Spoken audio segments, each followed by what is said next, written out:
ఇయాల పొద్దుటి నుంచి పోకిరి సినిమాను 2 సార్లు చూసిండు మా మామ. ఆ తర్వాత నుంచి కనబడతలేడు.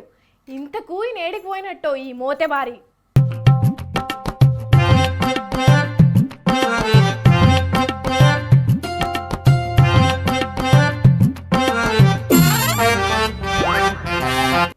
వామ్మో, మొన్న దుబాయ్లో వరదలు వచ్చినట్టు, నిన్న జపాన్లో భూకంపం వచ్చినట్టు ఇవాళ మనకాడ కూడా ఏమన్నా ప్రకృతి వైపరీత్యం రాబోతోందా ఏంది?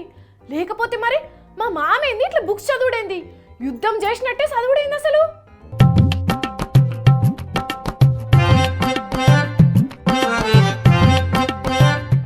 అమ్మో, కేసీఆర్ సార్ చదివిన పుస్తకాల కంటే ఎక్కువ చదవాలనుకుంటుండా ఎట్లా? అయినా ఎన్నడూ చదవనుడు ఇయ్యాలింది ఇట్లా పుస్తకాలతోని కుస్తీ పడుతుండు. మామా, ఓ మామా, డోంట్ డిస్టర్బ్. అబ్బో, తమరు ఏం చదువుతున్నారని డిస్టర్బ్ చేయకుండ్రి అంటున్నావు? కొంపదీసి కొరియన్ రాని ఇంగ్లీష్ మహాకవి తెలుగు నేర్చుకుని హిందీలో రాసిన బుక్ అయ్యింది. ఎందుకు నన్ను ఇట్లా సతాయిస్తున్నావు? చదువుకోనియవా? నన్ను ఎందుకు ఊరికే పిలిచి డిస్టర్బ్ చేస్తున్నావు? నేను పుస్తకాల పురుగునైనా, అర్థమవుతుందా నీకు? చాలా పురుగు లెక్కన సందుల్లో తిరిగేటోనివి ఇవాళ పుస్తకాల పురుగునైనా అంటే పుసుక్కున నమ్ముతా అనుకుంటున్నావా? నడు, ఏంది కథ అసలు? చదువుకునేటోడిని చెడగొట్టొద్దు, ఏకాగ్రత దెబ్బతింటుంది, ఎరికేనా? ప్లీజ్.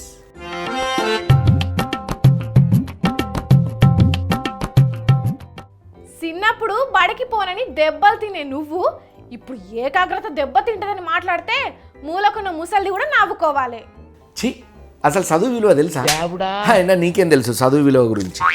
నువ్వు కలిపిల్లి నన్ను, ప్లీజ్, నీకు దండం పెడతా, చదువుకోని నన్ను. అబ్బో, 10వ తరగతి పాస్ అయ్యేందుకు 3 ఏళ్ళు పట్టింది, అది కూడా సిట్టీలు కొడితే. ఇక నువ్వే నాకు చెప్పాలి చదువు గురించి. అప్పుడు వేరు ఇప్పుడు వేరు కూడలా, నన్ను డిస్టర్బ్ చేయకు. చదువుకుంటున్నా కదా ఓ పక్కన, ఎందుకంటే సతాయిస్తావు ఊకూకే?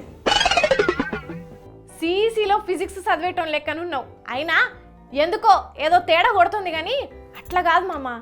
ఇంతకు చదివి ఏం చేద్దాం అనుకుంటున్నావు?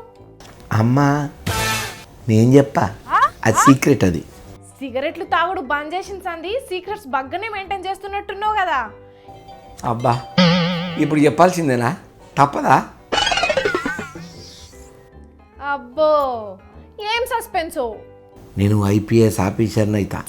ఏదో ఒకనాడు నువ్వు చూస్తుండు పోకిరిలా మహేష్ బాబు సార్ లెక్క ఉరుక్కుంటూ వచ్చి మీ అత్త ముంగట నిల్సోంగానే మీ అత్త నూరెలో పెట్టి షాక్ కావాలి, ఈయన మా ఆయననేనా అని. ఆహా, పగటి కళ్ళు బగ్గనే అంటున్నట్టున్నావు కదా. కళలు కనుడు కాదు, ఆ కళలను నిజం చేసుకోనికనే సివిల్స్కి ప్రిపేర్ అవుతున్నా. ఈ సివిల్స్ బుక్స్ చదువుతున్నా. ఆహా, ఈ ముచ్చట ఇంట్లో చెప్పొచ్చు కదా, ఇంట్లోనే చదువుకోవచ్చు కదా. ఇట్లా ఆఫీస్లో సాటుంగా చదువుడు దేనికి? ఇప్పుడు ఈ ముచ్చట ఎవరికన్నా తెలిసింది అనుకో, చదవనిస్తారో చదవనియ్యారో తెలియదు. మీ అత్త నన్ను చదువుకొనిస్తుందా? చదువుకొనియరు. అందుకని ఎవరు తెలియకుండా నేను ఈ సివిల్స్ ప్రిపేర్ అయ్యి ఐపీఎస్ ఐఏఎస్ అయ్యి నిమ్మలంగా మీ తానకు వద్దామని అనుకుంటే మీకు అవతలు అగడబడ్డట్టే నన్ను చదువుకొనియకుండా డిస్టర్బ్ చేస్తున్నారు. నేను చూసుడు పక్కన పెట్టు, ఇంతకు సివిల్స్ రాయాలంటే ఏం కావాలనో తెలుసా? పెన్ను. అది కాదు నేను అనేది. మరి హాల్ టికెటా? అట్లా కాదు, గ్రాడ్యుయేట్ పూర్తయి ఉండాలి. అయితే నాది దానికంటే పెద్దదే, 10th. 10th అంటే 10, గ్రాడ్యుయేట్ అంటే డిగ్రీ. ఓ షిట్, అంటే నేను ఇప్పుడు సివిల్స్కి పనికిరానా? ఎట్లా వస్తావు చెప్పు? అంటే ఇప్పుడు నేను ఈ బుక్స్ చదివిందంతా దండగనేనా? ఎందుకు? చదివితే నాలెడ్జ్ వస్తుంది కదా, అది ఏం నోకాడ ఉపయోగపడుతుందిలే. నా బొంద, ఇప్పటిదాకా చదువుకున్నది ఒక్క ముక్కన్న అర్థమైతే ఒట్టు అమ్మ తోడు. అయినా ఈ ఐడియా ఎవరిచ్చిండ్రు నీకు?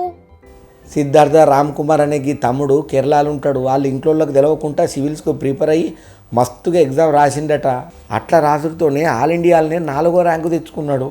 ఇక ఈయనను చూసి నేను కూడా ఆదర్శంగా తీసుకొని ఎట్టనైనా నేను కూడా సివిల్స్ ప్రిపేర్ అయ్యి మంచిగా టాప్ ర్యాంకు కొడదామని అనుకున్నా. కానీ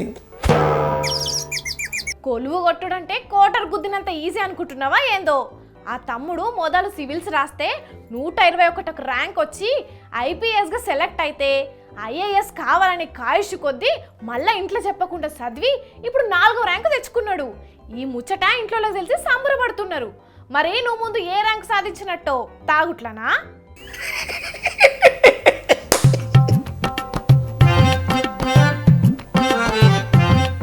నడు, ఇంకోసారి అచ్చిరాని కథలు పడ్డా ఉంటే సంపుతా. ఇంతకు ఆ బుక్స్ ఎక్కడి? సార్ క్యాబిన్లు ఉంటే తెచ్చిన. ఎవరికి చెప్పకు, నువ్వు కూడా అమ్మతోడు. ఏ సివిల్స్కు ఏ బుక్స్ చదవాలనో కూడా తెలియదు. ఈయనట IPS అవుతాడట. IPS సినిమా అనుకుంటుండో ఏందో.